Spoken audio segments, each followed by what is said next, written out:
Hi, I'm Laurel Dunn, and I'm a food microbiologist at the University of Georgia. I'm working with my co-PIs Laura Strawn at Virginia Tech and Ben Chapman at North Carolina State University on the CPS-funded project, Environmental Risks Associated with Vented Produce in Distribution Centers.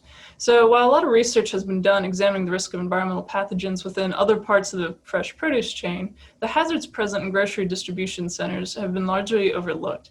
And this is particularly concerning because while most products passing through these facilities are in completely sealed containers, produce is typically in unsealed, vented containers to enable the dissipation of accumulated gas and moisture because metabolic activity continues even after our fruits and vegetables are harvested.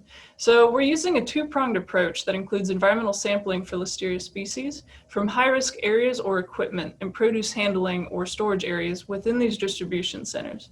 Then this information is going to be combined with a detailed survey that's capturing management practices, cleaning and sanitation protocols, unique facility features, equipment design, and other information that may predict the presence of microbial hazards within the distribution center environment.